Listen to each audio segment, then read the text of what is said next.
Welcome back to Cheddar, everyone. Blue Origin's mission to space today, another success. And today's launch from the desert in West Texas, the company's second ever human space flight.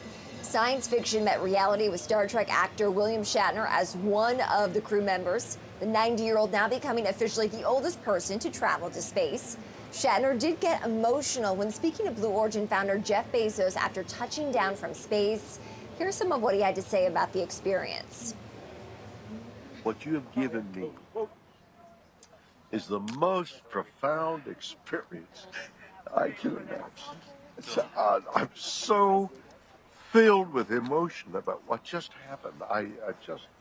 It's extraordinary, extraordinary. All right, good to see the two men embrace. Bezos, a longtime lover of space as well, we know.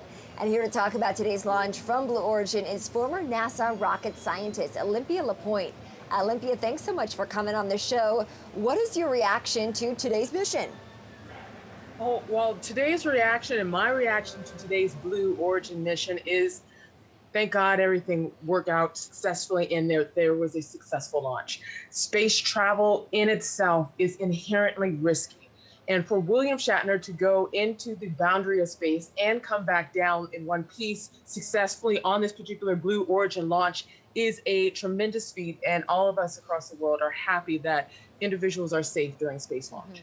Look, I agree with you. It all comes down to safety. And as this is a new frontier, the final frontier, some would call, I think there are concerns as to the risks involved. We know that New Shepard has tested this very rocket more than a dozen times, but only the second time that humans have actually been on board the rocket for the 10-minute-plus joyride. What was this launch all about? Was it simply to drum up excitement for space tourism, or was there something more behind it? There is three aspects of part of this commercial space flight. Number one is what we all seem to suspect, the publicity to make sure that people understand commercial space flight can be available through certain means if individuals have the income or the status to do that. Second thing that we're seeing is that this technology that's being built by these autonomous rockets is leading the way through STEM, science, technology, engineering, mathematics, innovation across the world with the type of technology in which they're developing in order to launch. And third, what these individuals are doing and these space programs are doing is showing and demonstrating their technical capability to NASA, because as we know, NASA and other space programs across the world are looking at the ability to launch to the moon, to other places, to Mars, and they need to show that not only can suborbital flight be successful with humans, but it also can be successful within building larger vehicles that will take you to the moon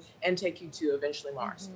And I do know that Bezos had said after his own flight to the edge of space aboard this rocket back in July that more than $100 million has already been shown to be put toward Blue Origin's own space tourism adventure. So there is a massive market. As you mentioned, Olympia, a lot of people, thousands of bids to actually fly on that first human space flight alongside Bezos.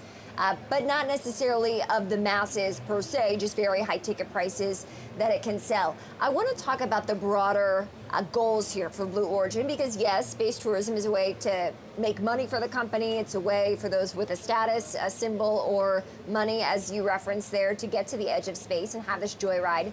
But when I was actually covering the Inspiration 4 launch from Kennedy Space Center in Florida several weeks ago, Blue Origin was building out massive facilities and its own launch pad, yet to be used at the Kennedy Space Center in Cape Canaveral, Florida. How does this fit in to Blue Origin's bigger goals? Great question, great question. Inspiration 4, what we saw launched a couple of days ago with the SpaceX launch, is a orbital launch, meaning that it has to go fast enough, 17,000 miles per hour, to reach orbit, which is completely different than the suborbital trip in which we just saw today with William Shatner.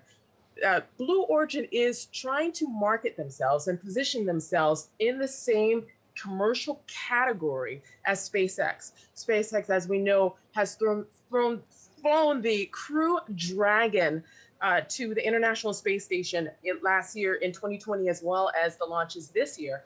And what Blue Origin is doing is trying to compete on that massive launch orbital platform with the test stand, with the ability to launch from Florida. And we're seeing a commercial bid for commercial space products and launches. And that's what Blue Origin is doing is they, on a business standpoint, they are strategically setting themselves up to compete with larger space corporations. Olympia, my last question to you, because we don't have a ton of time left, is this launch happening despite the backdrop of sexism allegations at Blue Origin, a wave of executives actually departing after Jeff Bezos took that inaugural human space flight. What does this mean for the company? What is the true position that it is in, aside from just these very eye-catching rocket launches? Uh, uh, Now, I am an independent person looking into the space industry, whether it be Blue Origin, SpaceX, NASA. And what I see is that we as a world and as the United States is seeing the competitive nature of space travel in the aerospace industry. As a woman who was working in the aerospace industry for nearly 10 years, helping launch a space shuttle program, I can tell you that the space industry and aerospace is completely competitive. It's like the NFL, Super Bowl, and you have to demonstrate your success as well as be able to be a part of the right team.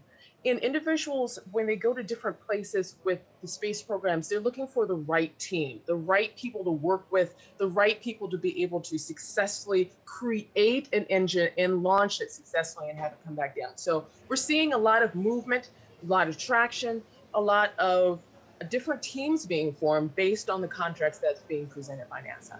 All right, well, another successful launch and landing, all in the span of just about 11 minutes. And I should correct myself. I said a few seconds of weightlessness, but this flight actually 3 minutes of weightlessness. So pretty cool stuff there. Former NASA rocket scientist Olympia LePoint. Olympia, thank you so much.